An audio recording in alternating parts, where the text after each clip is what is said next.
on the road.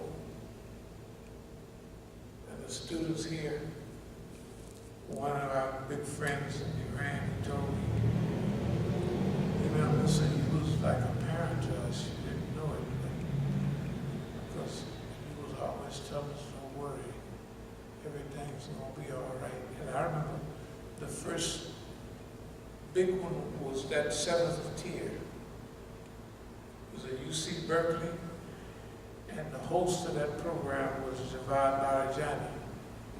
He went to, and he was the introducer of the program.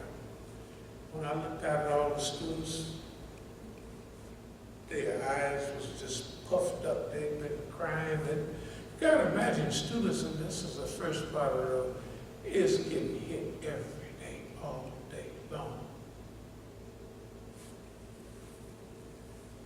So to me, it was natural, it was easy.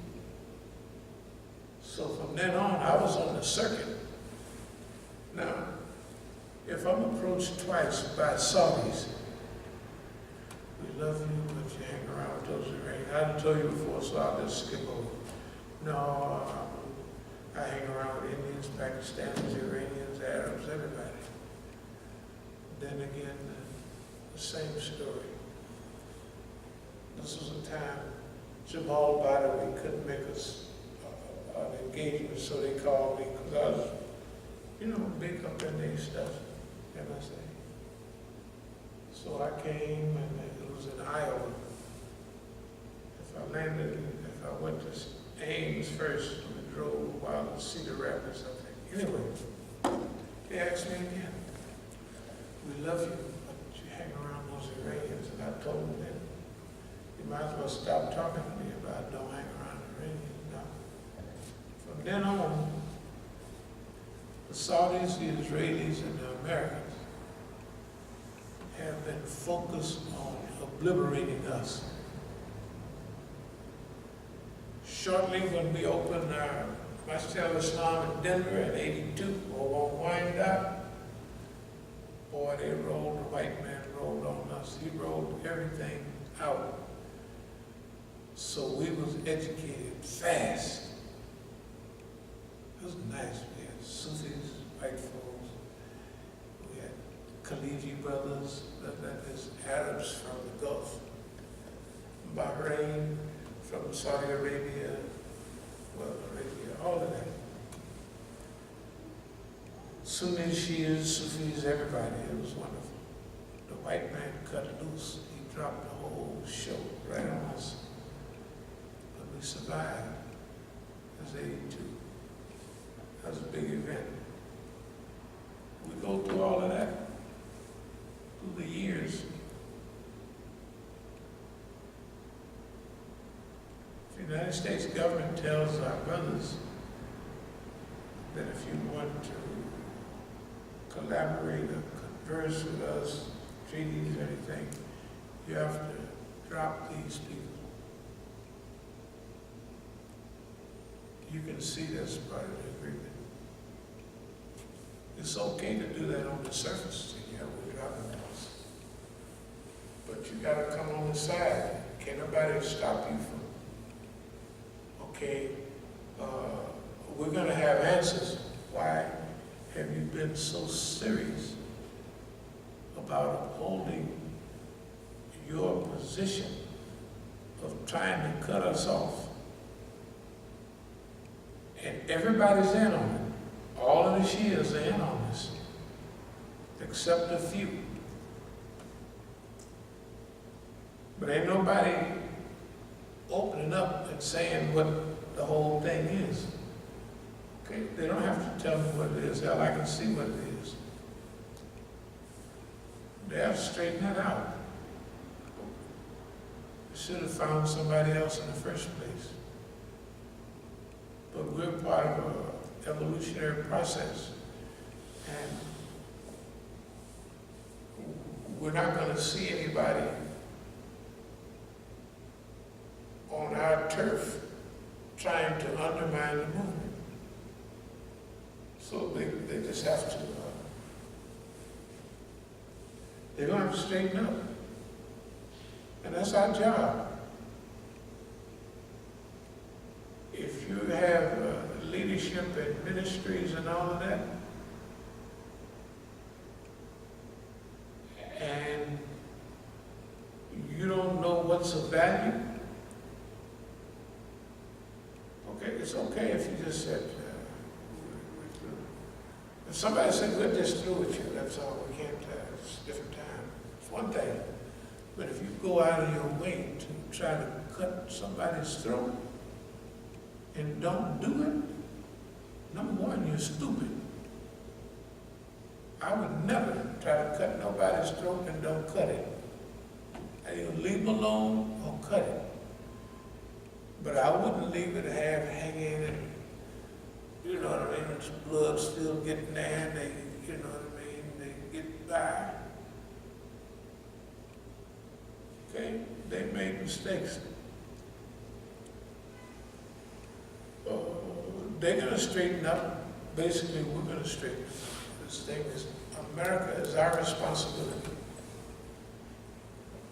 And we're going forth, whether equipped lightly or heavily. But we're not going to sit back and watch them. I don't know what their knee is now. Their knee looks like, it looks stupid. It looks, you know what I mean?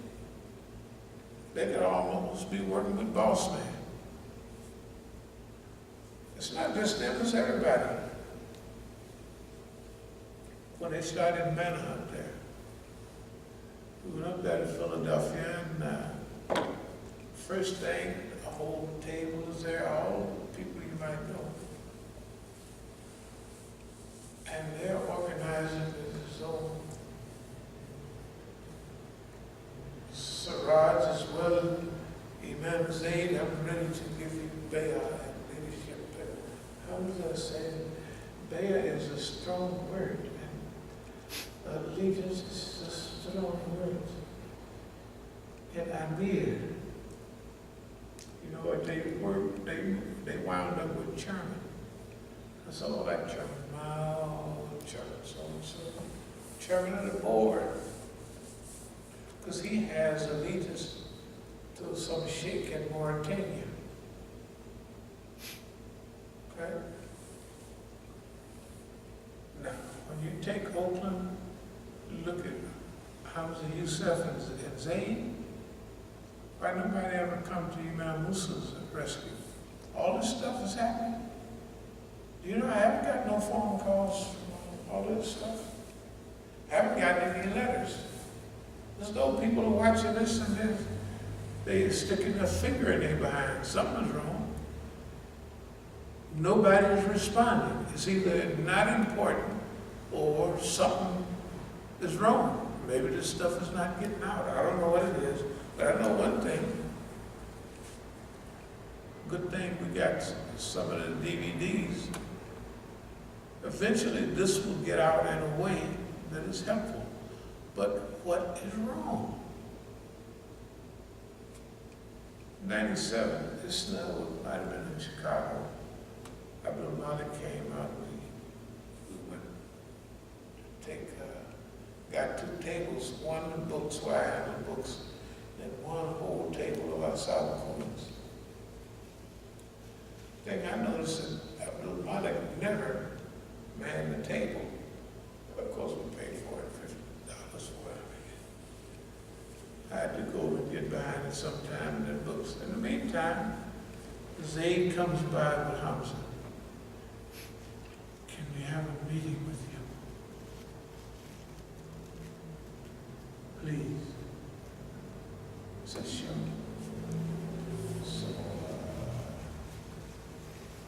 they gathered up Abdul-Malik, them, and the whole crew up there. A lot of mutual people. So,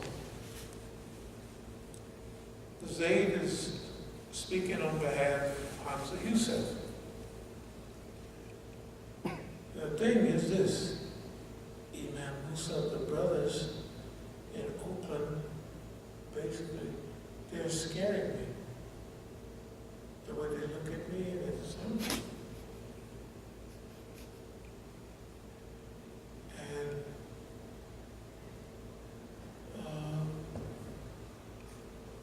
bringing up this stuff about Maliki stuff.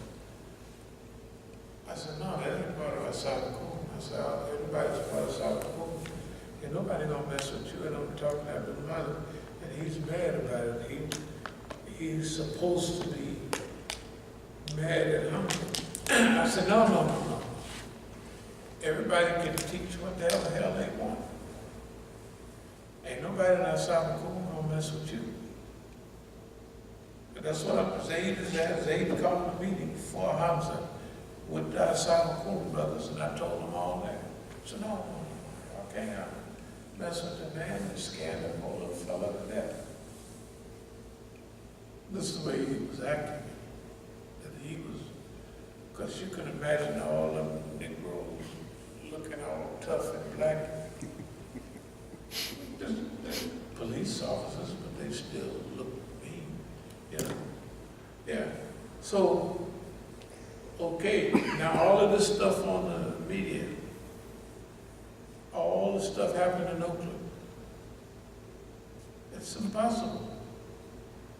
How can the police come and put the Imam in jail 4 or 5 times? In the Masjid, and there's hell, it ain't no secret who bought the Masjid, when they bought it, and that the janitor is going to put out, the janitor is going to rise up to rebellion. Even the doggone OR says, for me, have no contact with Temple of Masjid al-Islam. That was 11/20/17. They're telling me.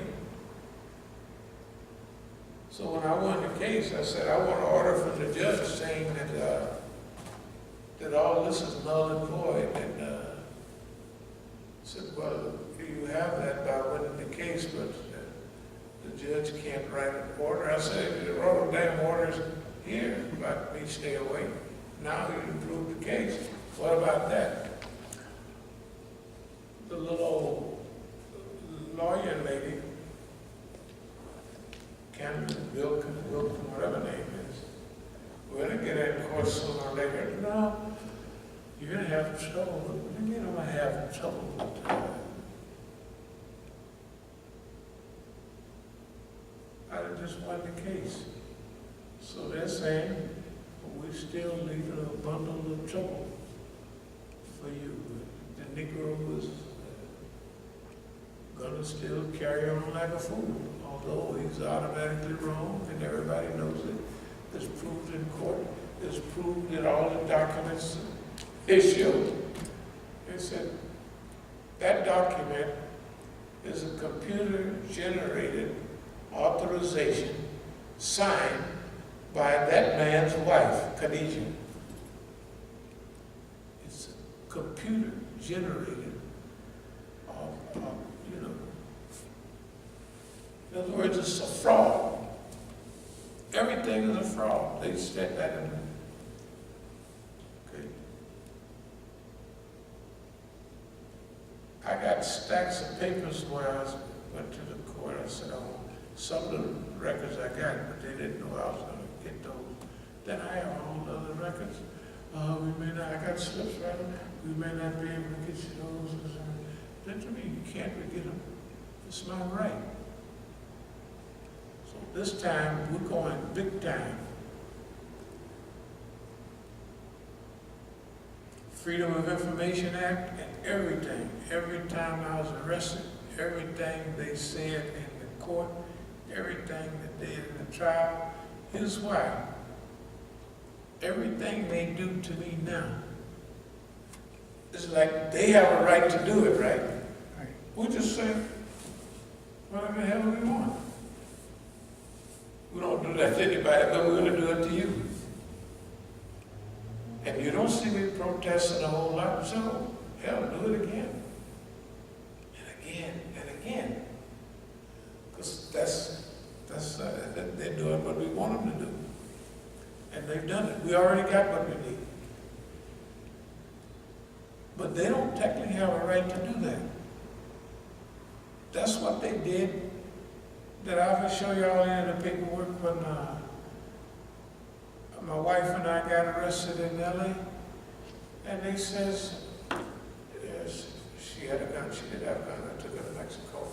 Not only my wife in Mexico without, a little protection for herself. And then there was no problem on planes having a gun, there's no big deal. Guns everywhere. But the white man in the transcript said that we took them to a secondary room and we didn't pat him down, although his wife had a gun. Now, they could say that then, because they said, see, this is a nigga. They can say anything they want. But when you tell anybody that now, they say in 71, during the height of the rebellion, you got a woman with a gun and you're going to take somebody to a secondary place and you're not going to pat him down? That's why my lawyer was saying, you didn't pat him down? I said, I don't think so.